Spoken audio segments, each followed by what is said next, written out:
Well, welcome everybody. It's Dr. Hank, and welcome to Agent Wealth Success, as well as to my Dr. Hank Success and Happiness Coaching.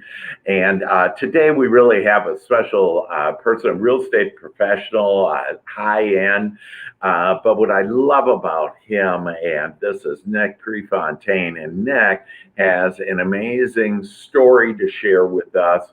And really, and he can help you. And at the end, we'll show you how you can rise above adversity to include any adversity you're having in real estate now and be able to enjoy some of the offerings that, they provide.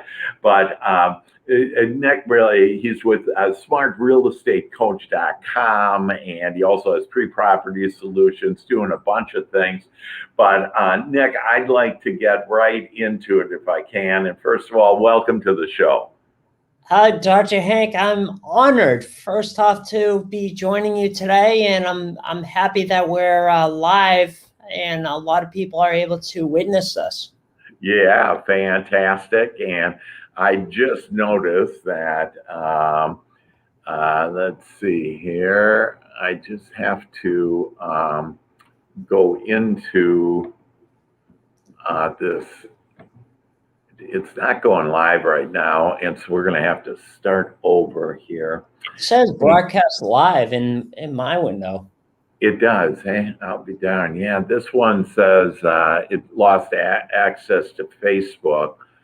Oh, and beautiful. Now you're reconnected and are ready to go. So let's do this. That you know what? Hey, we'll have them play with it and do what they need to do on it.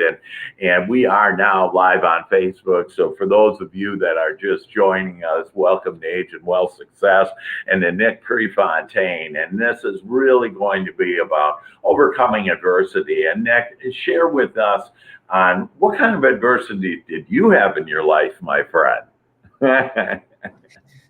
well, I have an interesting little story, and I had it was interesting. I was snowboarding, and I was a snowboarder at the time, and I remember the day very vividly. There are a few things that stick out to me.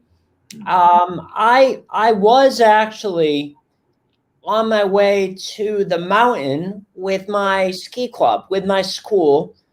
We got dismissed a little bit early, so that was always exciting for an 8th grader. If you get dismissed a little bit early, so we could make sure we were maximizing our time on the mountain. So on the bus, I brought some of my gear, my materials that I would wear, snow pants and coat and everything like that.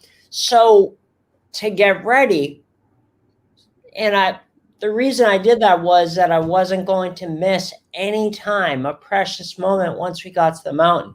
Got it. Now, my friends and I, we had all done the same thing, and we got to the mountain, and when everyone else headed inside to get ready, we headed right for the chairlift because we were ready. On the way to the top, we noticed that it was very icy because it had been raining. People were wiping out everywhere. Wow. Now, let me just set the stage here, because it wasn't my first time on a snowboard. I knew what I was doing, and my friends and I knew what we were doing. Wasn't our first time. Yeah. So we buckled in, and everyone was talking about, oh, you'd be insane to hit that jump. It was the biggest jump in the terrain park.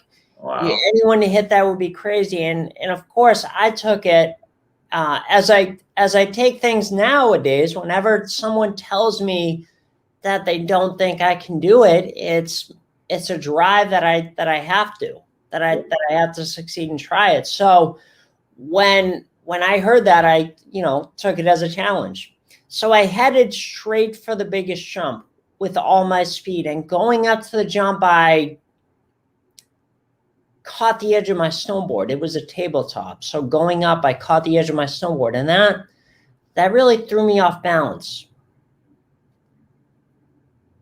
that was really the last thing that I remember. Wow.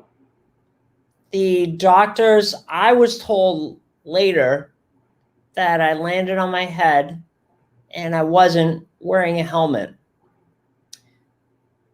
The doctors told my parents that I probably wasn't going to walk, talk, or eat on my own ever again, because Wow. I had lost that ability. I was a vegetable, and they Wow. said there was a strong likelihood that I was going to remain that for the rest of my life and need someone to care for me. Yeah.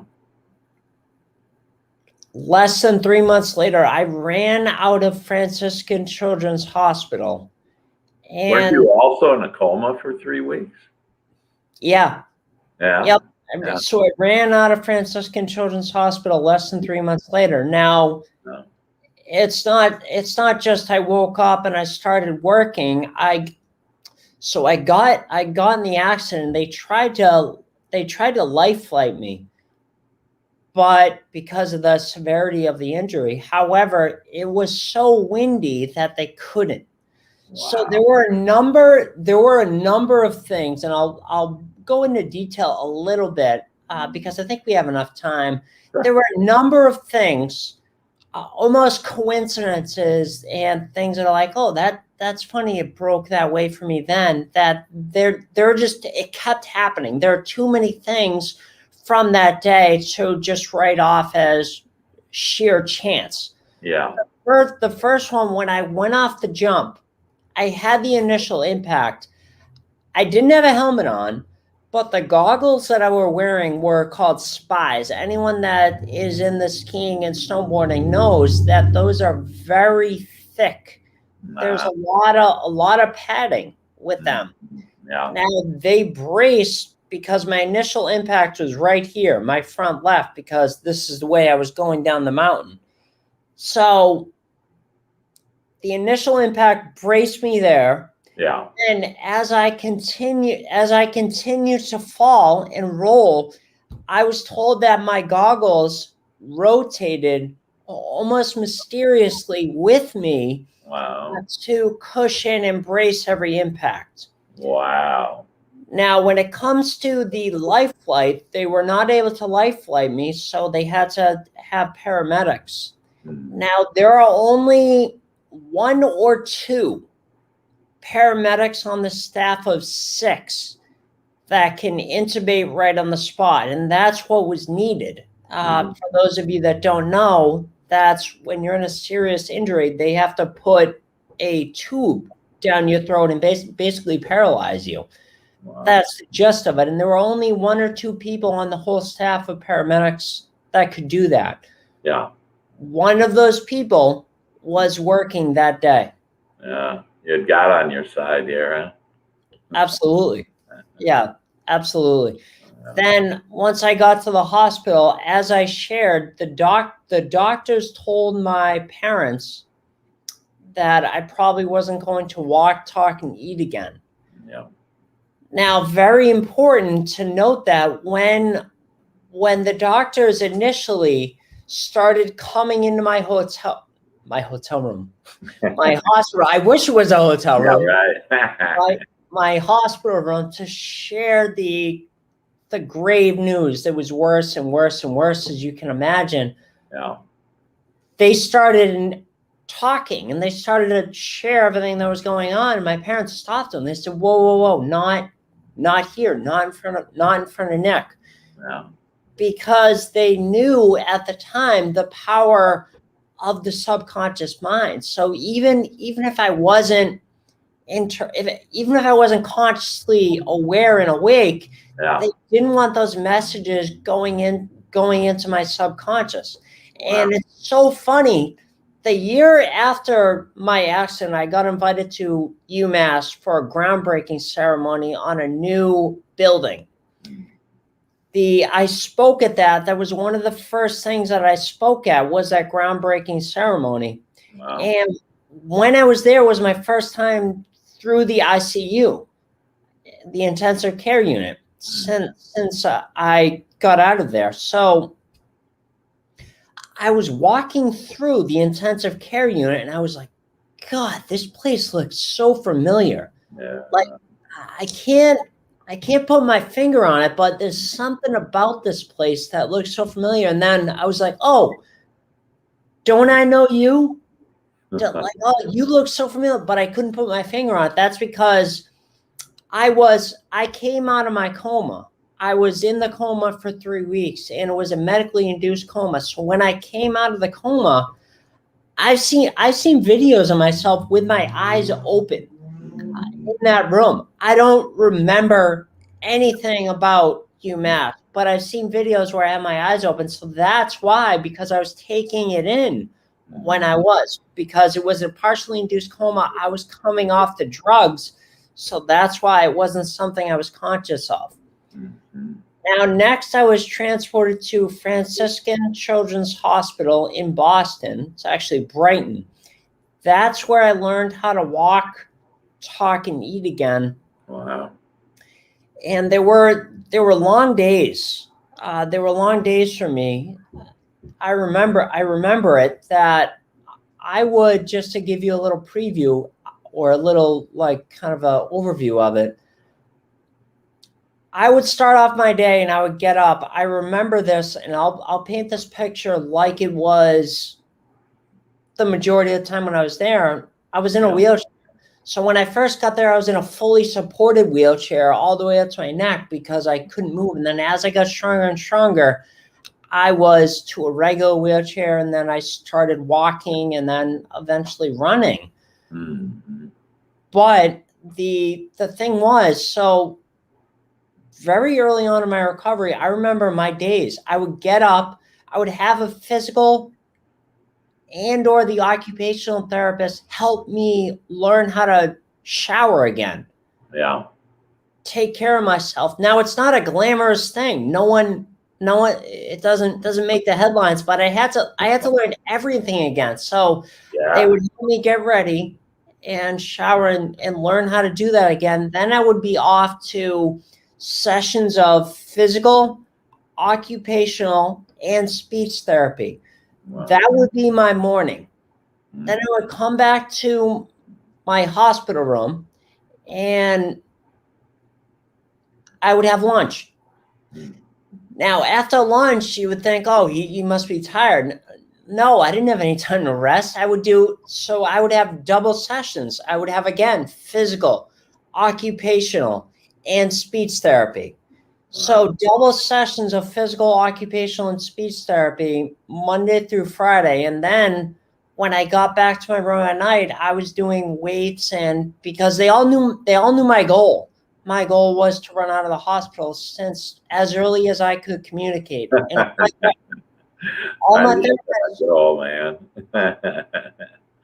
I well, love all my therapists knew that, Dr. Hank, and they were helping me every day with that in mind to help me get to that goal and help me achieve that goal. And now a lot of people watching this will say, "Oh, great, he was in an accident, then he learned how to walk, talk, and eat again, and the end." No, there were doubts, and I don't pretend there weren't, because I remember at my lunch break when I was in a wheelchair, just a regular wheelchair, not a fully supported Yeah. one. I was having lunch and my mom was with me because I had someone with me from my family every day and night.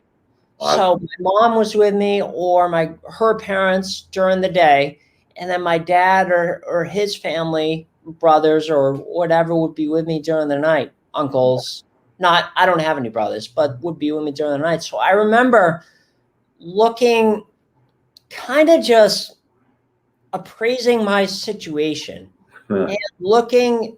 I was in a wheelchair. I was having lunch, and I was just looking down, and I suddenly realized where I was and everything. And I looked over at my mom and I was like, am I ever going to be able to walk again? And she said, yes, of course you are. She didn't, to her credit, didn't hesitate. Right. She immediately, her conviction is what gave me strength in that moment Yeah. of, yeah, of course you are. what do you think we're doing here? Right. Yeah, like very definitively, like the whole reason we're here is so you can learn how to walk, talk and eat again, and then you're gonna get back to your life. That's unreal. That's just That conviction really gave me strength in that moment. yeah.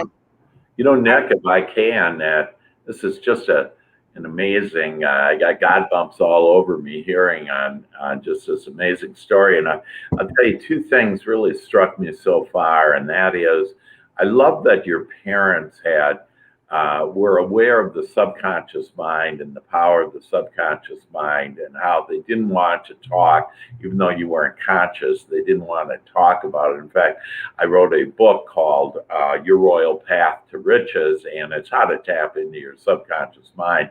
So your parents were just brilliant on understanding that, and I know you embrace that and understand that. And then the other thing is, I love on how your mother supported you, and with that confidence and immediate, no pause on, and that's, for all of us to think about other people and to just lift them up. And everybody's trying to do the best that they can, and sometimes it doesn't look very good, but for us to be an uplifter. And so the way that your parents were role models is just incredible.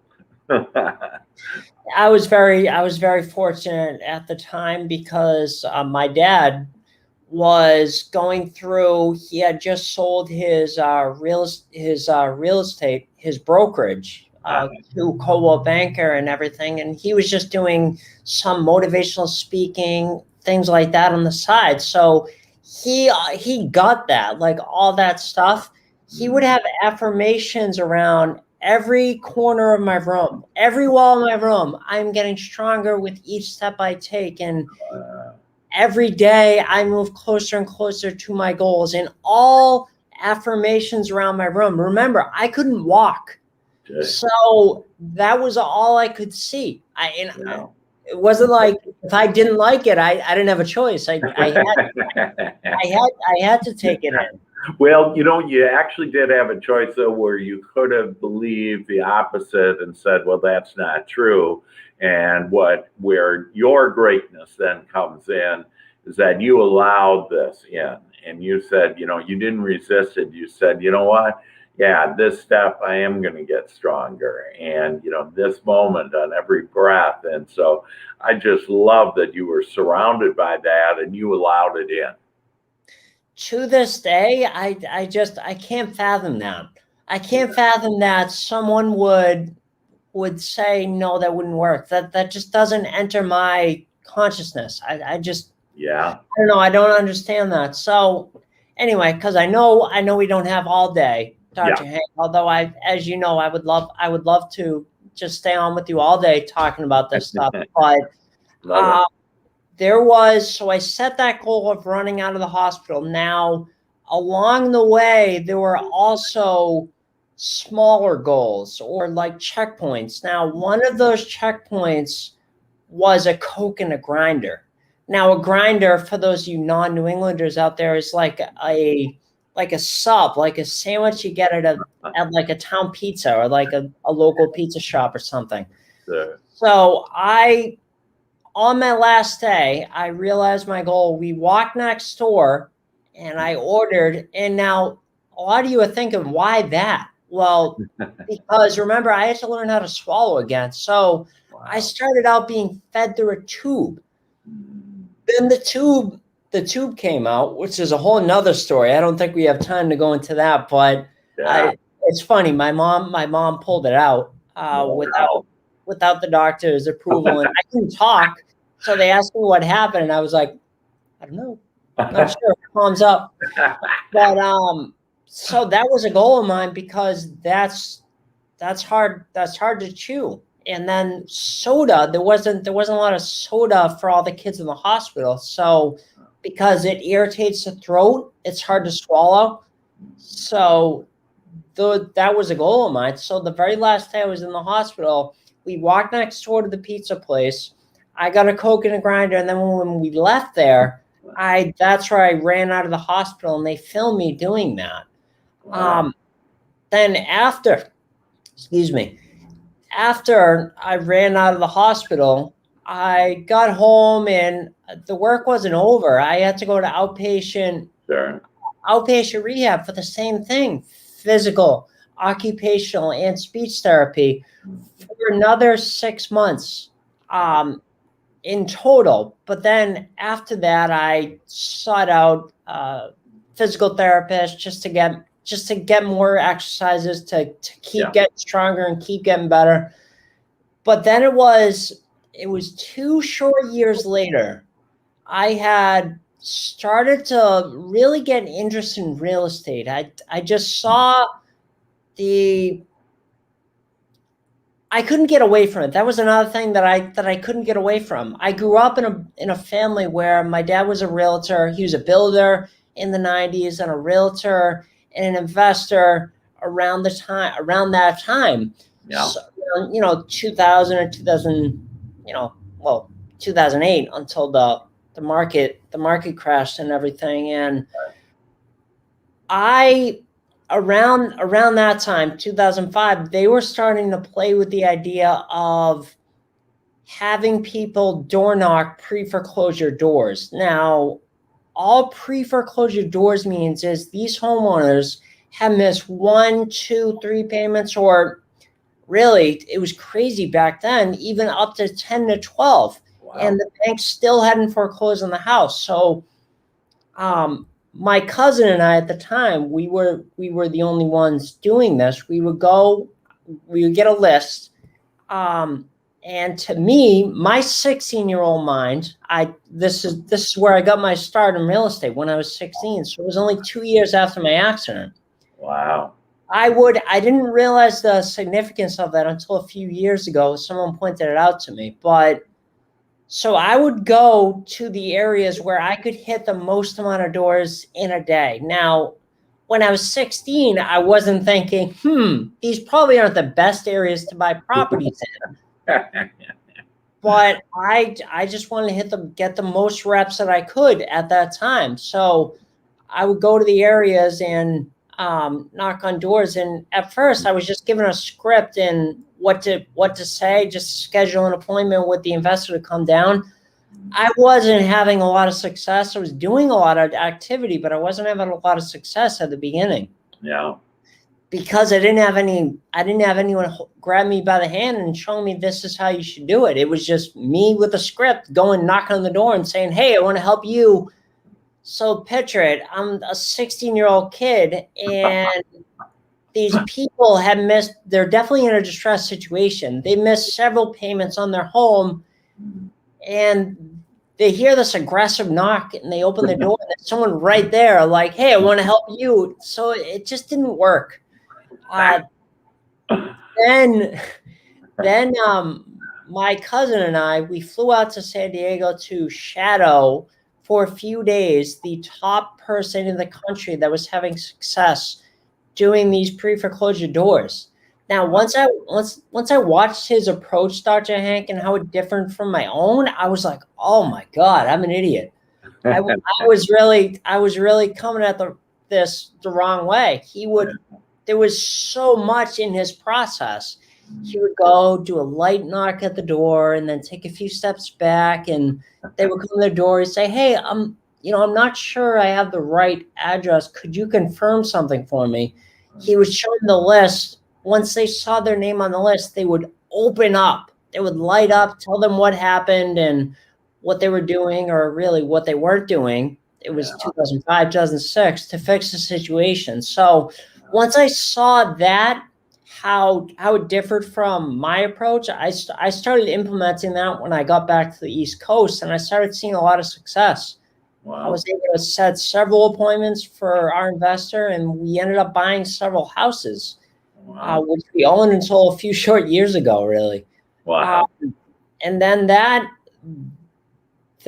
graduated high school, and then I got my real estate license, and I was a realtor for a few years, and that's what led me to what I'm doing today.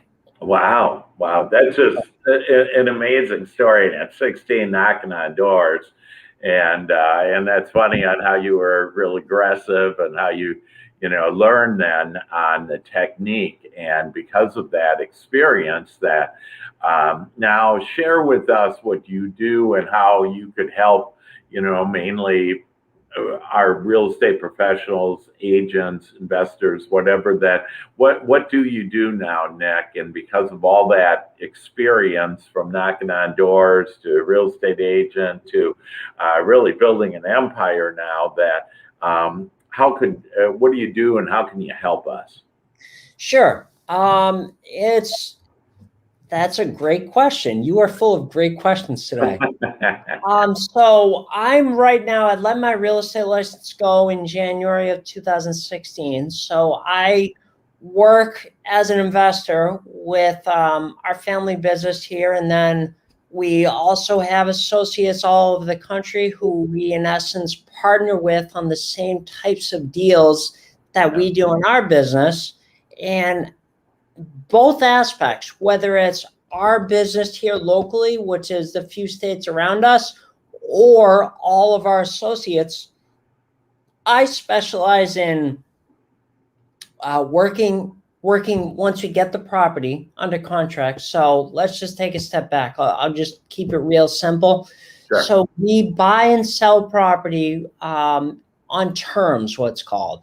Mm-hmm. So all terms mean is we're not going out and signing personally and getting conventional loans. So we'll buy with I'll just give you a high overview. We'll buy with like a lease purchase or owner financing or subject to someone's existing loan. So not using little or no money down and not using our credit. So then once we get it under contract, I am actually in charge, and I have been since 2014. It crossed over to even when I was a realtor, and wow.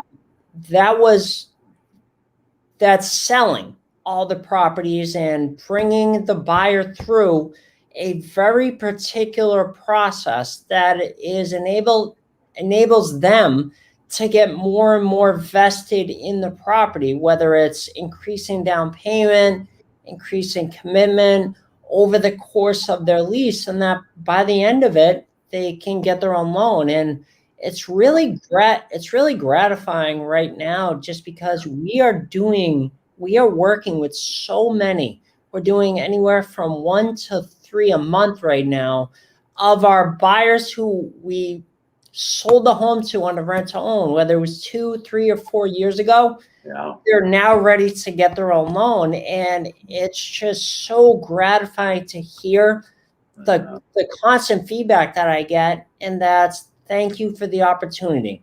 Yeah. Thank you so much for the opportunity. I don't think up until that point, I don't think they fully understand. They fully understand the opportunity that we're giving them. And I think it might be the lenders that really like, hey, these guys gave you a great opportunity here. Right. And it's just really, really satisfying to hear. Yeah, that is awesome. And so I know that, one of the companies, if you will, and everybody can write this down, smartrealestatecoach.com. But then you also have pre-property solutions and a team that you work with. And I know that really hones in on helping buyers to they're maybe leasing now, and to help them with their credit and get them up to speed to where they can. And basically what you just shared with us. And when I was reviewing that, I was thinking, how gratifying is that, to really help people to have the American dream. And so how could people, I think you have a couple of offers and some discounts that you could share with us on some offerings that you have that would be of service to our audience today. Yeah, absolutely. And I think it's really important to mention, and it's part of the reason why I love what I do so much, and that it's very gratifying to do that. Yes. And I pride myself on that, and we pride ourselves on that we're one of the few, if not the only, I don't know that the only for a fact, but one of the few trainers in the industry, coaches in the industry, that we're still in the trenches doing deals. So I think we can, as the market changes, we can help the associates and the students deal with those changes. But the thing that's so gratifying for me is it's not only in our business. So like here locally, where, you know, like you just said, we work with buyers and sellers and everything, but as a subset of that, we're seeing our associates that are going through the same thing right now and getting their buyers to the finish line and having them get their own loans. So it's satisfying on multiple levels. Now, if anything that I said as far as like what we do and everything piques anyone's interest, how they can learn more is go to our website. That's smartrealestatecoach.com. Again, smartrealestatecoach.com/action. That gets them a free strategy call with either my brother-in-law, Zach, my dad, Chris, or our strategy expert, Brian. Okay. That's kind of a great place to start. And if they're still not ready to speak with someone for whatever reason, and you're not sure it's for them, and they still want more information, they're interested, but they're not that interested, but they want to learn more, you can go to the same website, smartrealestatecoach.com, and do /masters class. Now, that really talks about kind of the whole business model and everything, talks about our trademark 3 paydays system, and that has been trademarked. We've gone through that, and also delves a little bit deeper into how we buy and sell on terms. So I think that will give them a good taste whether it's a good fit for them. You know, that's awesome. And the first one was on the what was it for the free consultation? /action. Did I leave that out? Did I leave that out in what I said? Yeah. No, you didn't. I just wanted to make sure that everybody was, writing. I made sure they got that last one. So again, a free call. I also, I can actually be a testimonial for you that I have, I know people in Canada, in Florida, really across the country that have used your process, your system, and this buying on terms. And so it can be very profitable. You can, in essence, be an investor with this. And, I know, Nick, that you do a lot of things, and it's just such an amazing story of yours. And we so appreciate you sharing that story. The other thing, that you do is you help investors, and really all of us are investors, whether you know it or not. It doesn't matter if you're an agent or whatever, you're investing in a lot of things in yourself right now, for example, to get knowledge. You're investing, you may have stock, you may have, so people may have some real estate, whatever. But I know that you help investors break through their limiting beliefs and to really build a strong real estate investment business. And do you have anything, is there just one thing that, like, what is typically a belief? And again, this has to do with our subconscious mind. And what typically is a belief that you're finding that once you help people overcome this one belief, they really can start becoming a real estate investor? That's a great question. Now, I would say the answer to that is twofold. So it doesn't just apply to being a real estate investor. This applies to life in general. There's a lot of information out there. And I think with a lot of people, it's, am I making a mistake by doing this? I don't really know what I want to do. The thing that you can do most that's going to enable you to be successful is make a decision. Decide, and it's twofold. Decide and keep moving forward. Yeah. So keep moving forward to whatever that next step is. Yeah. That's how I live my life too. Yeah. I take action and then I continue. I keep moving forward. Yeah. There's no the only time that there is such a thing as failure is if you stop. If you Yeah. stop moving forward. So keep moving forward, keep making adjustments, and you'll be successful.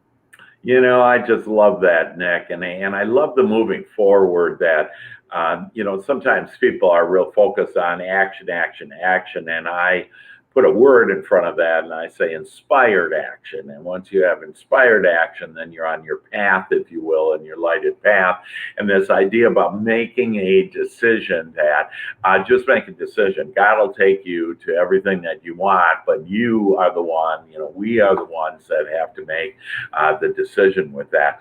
Well, Well, one of the things I just want to add to that, Dr. Hank, sure.